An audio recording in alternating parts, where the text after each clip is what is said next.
سلام، مرحبا بكم في قناتي مانيسا سافر. ان شاء الله تكونوا لاباس وانتم تبعوا في الفيديو تاعي. اليوم جيتكم بصابلي بريستيج. كما تشوفوا رانا في اول الصيف ووقت المناسبات ووقت النجاحات. يعني صابلي هذا بريستيج ما شاء الله يجي يهبل، تقدروا تديروه يعني حتى في العريس تشربوا بقهوه. يعني هو ما يجيش في لي بواط، خاطر على بالكم من فوق الديكوراسيون تاعو بالغناج. يعني ماشي راح يصلح لي بواط، بصح راح تقدروا ديروه هكا مع القهوه ولا في نجاحات. يعني يجيكم هايل الجو تاعو ولا اروع. ولا بات هذي تاع الصابلي تهبل صراحة، كيما تطبعيها كيما تلقاها بعد ما تطيب وتجيك هشوشة وهيلة وما شاء الله. يعني هذه لابات عمري ما نبدلها. لا ما نطول عليكم نفوت للوصفة. هنا كيما تشوفوا راح ندير كونتيتي صغيرة برك اللي هي 250 غرام زبدة. نزيد عليها كيس سكر جلاس اللي هو سكر رطب، ونزيد عليها زوز صفار تاع البيض هكا كلشي مع بعضاه.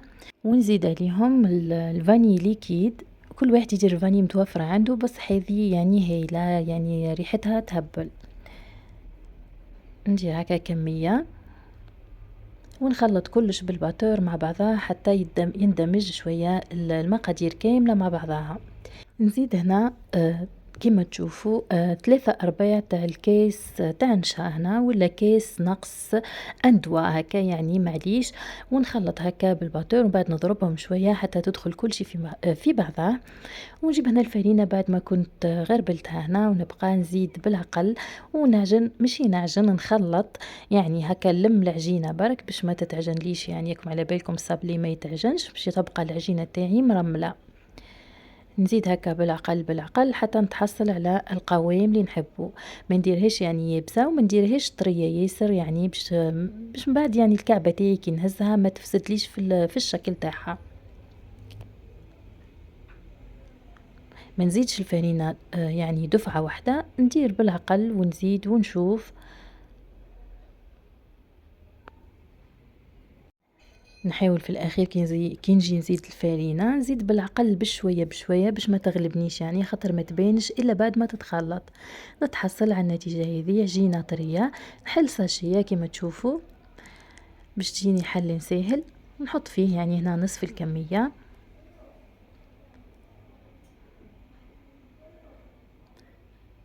هكا، ونرقلها شويه بايدي ومن بعد نضربها بالقراص كما تشوفوا.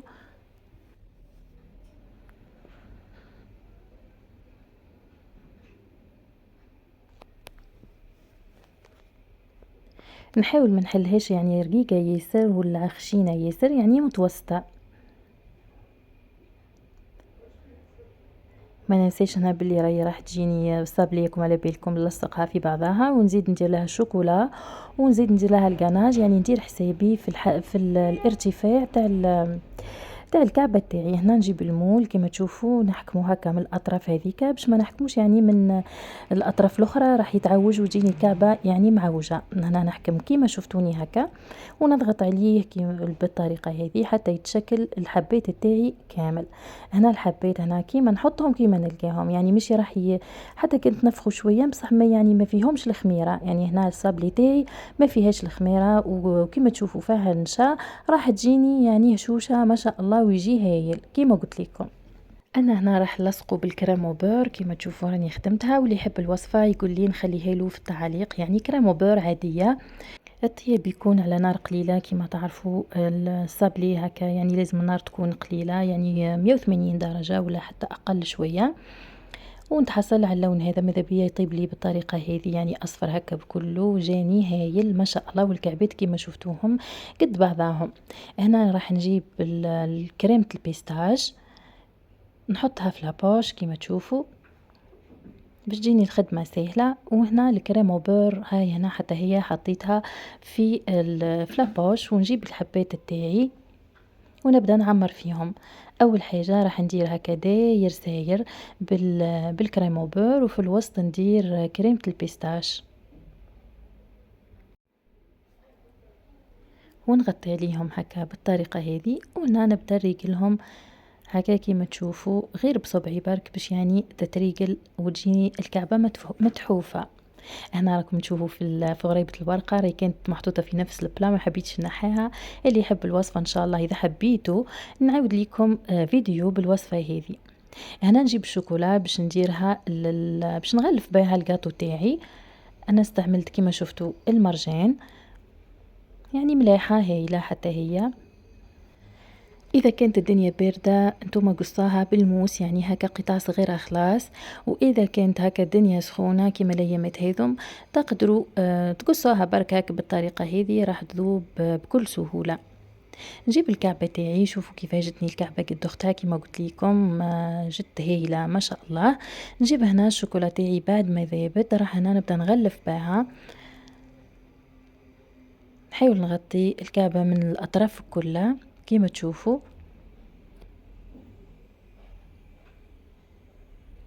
نخبطها شوية باش يهبط الزايد كيما تعرفوا، يعني ناس كل تعرف تغلف الجاتو، تعرف تغلف الصابلي. نكمل الكعبات تاعي كلها تاع الصابلي كيما هكا، ونقول لكم كيفاش راح نديروا الديكوراسيون تاعها.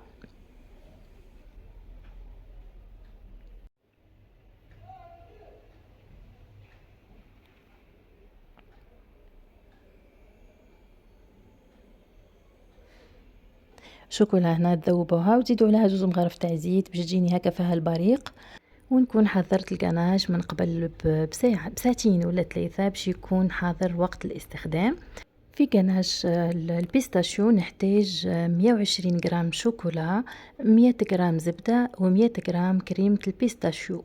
نذوب الزبدة شوكولا مع بعضهم، وكي يذوبوا يعني نزيد لهم الكريمه تاع البيستاشيو ونخلطهم هكا غير بالمغرف مع بعضهم، ونحطهم في الفريجيدير من تحت يبردوا واحد ساعتين هكاكا كيما قلت لكم ولا 3، وبعد نعمر ديريكتومون في لابوش ونبدا نخدم بيهم.